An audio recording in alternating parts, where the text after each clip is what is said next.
Ici, le titre de l'ouvrage de Soukhoutine, c'est Plein et vide. Plein et vide. Plein et vide. Introduction. Le monde est plein de connaissances ou plein des lois qui gouvernent un être humain ou des êtres humains. C'est une philosophie de la vie. Le monde est vide de connaissances ou vide des lois.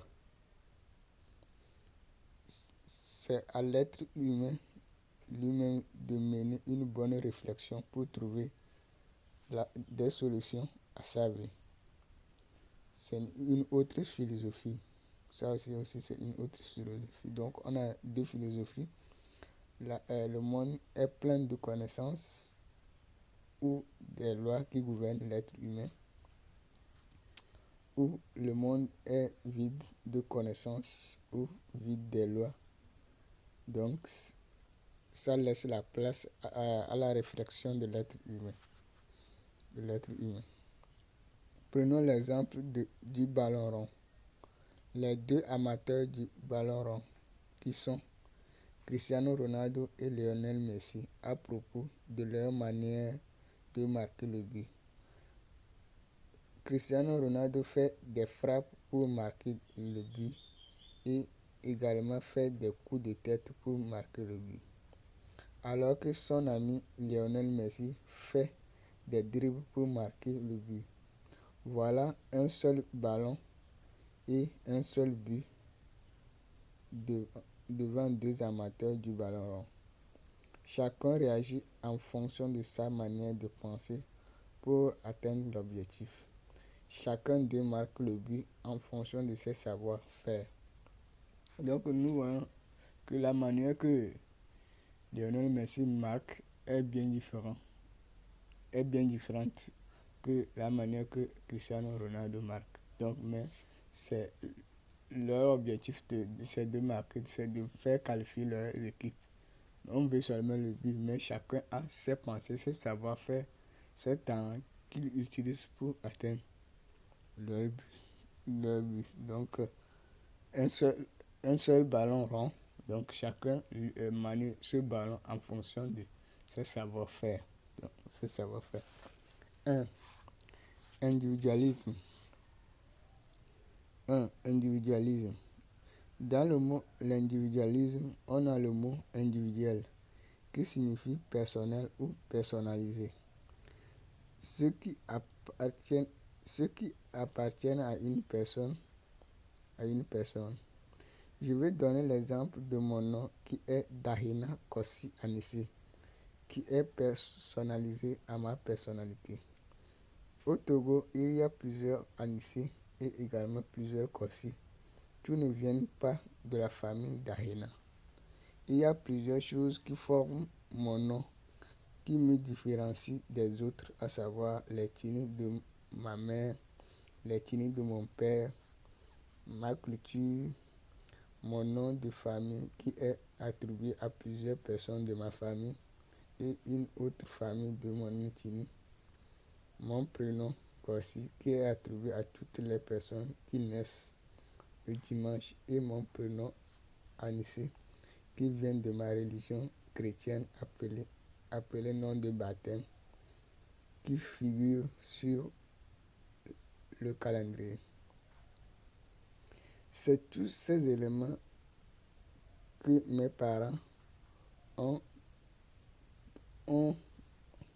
utilisé pour concevoir mon nom qui est Dahina Kossi Anissé, qui me rend des autres Dahina qui existent, des autres Kossi qui existent et des autres Anissé qui existent, différents.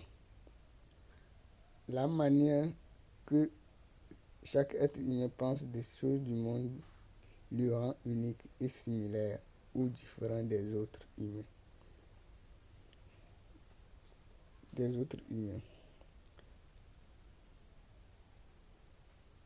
Par rapport donc des autres. L'être humain réagit face à une situation ou à une chose en fonction de sa conception du monde ou de sa pensée par rapport à la situation ou de sa vision par rapport de la chose. Le monde est unique et rempli des connaissances ou des lois.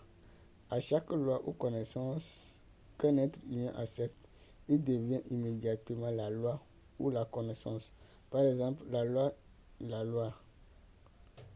Tu pardonneras celui qui t'a offensé. Celui qui accepte cette loi sera pardonné par son prochain ou pardonnera son prochain en cas d'erreur. Connaissance, la philosophie.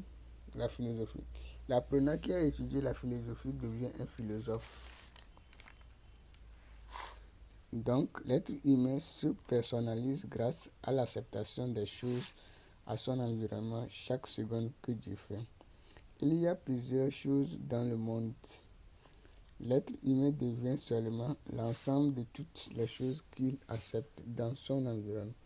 La première philosophie est pleine de connaissances ou des lois qui gouvernent le monde. Ici, l'être humain cherche seulement à accepter les lois ou les connaissances pour mener tranquillement sa vie dans la société auquel il est appelé à vivre. La deuxième philosophie est le monde est vide. Ici, on parle des critères ou des consensus pour réaliser une œuvre ou des œuvres dans la vie. On fait appel à l'esprit de discernement, c'est-à-dire distinguer le bien et le mal. On prend une ou des décisions pour atteindre un but à court terme ou à long terme. Exemple, le poisson vit dans les cours d'eau. Donc, pour nourrir l'humanité des poissons, on doit pêcher les poissons dans les cours d'eau. C'est la loi. Voilà, le monde est plein de connaissances ou des lois. Pour nourrir l'humanité des poissons, on doit élever les poissons dans les fossés remplis d'eau. Voilà, le monde est vide de connaissances. On suit seulement les principes de l'univers pour créer des modes de vie pour l'être humain. En conclusion, l'être humain vit en fonction des connaissances qu'il a acceptées dans le monde. Voilà l'individualisme. L'être humain lui-même qui crée le mode de vie ou les réalités ou ces réalités grâce à l'acceptation des lois ou des connaissances dans le monde. 2. Communauté. L'être humain mène sa vie ses semblables, mais parmi ses semblables plutôt, qui forment une communauté. La communauté est l'ensemble des lois de base qui gouvernent l'humanité. Par exemple, salutation, saluer son prochain, le respect, etc. Il est de l'ordre que chaque être humain suit les lois de base de sa communauté qu'il est appelé à vivre. L'être humain peut mener sa vie qui est différente des autres, mais il doit respecter les lois de base de sa communauté. Voilà, l'être humain est toujours seul au monde parce qu'il demande une chose que cela se manifeste dans sa vie. La communauté que l'être humain est appelé à vivre est un monde pour lui.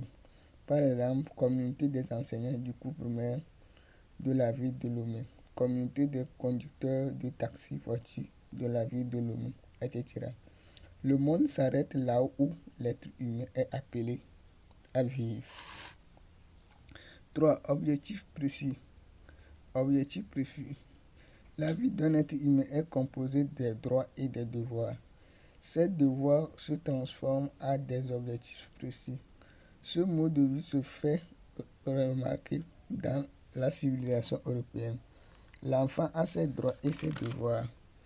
Le jeune a ses devoirs et ses droits. L'adulte a ses droits et ses devoirs à la maison ainsi que dans la société. La vie que l'être humain veut mener est un projet composé des objectifs précis que l'être humain réalise chaque jour que Dieu fait.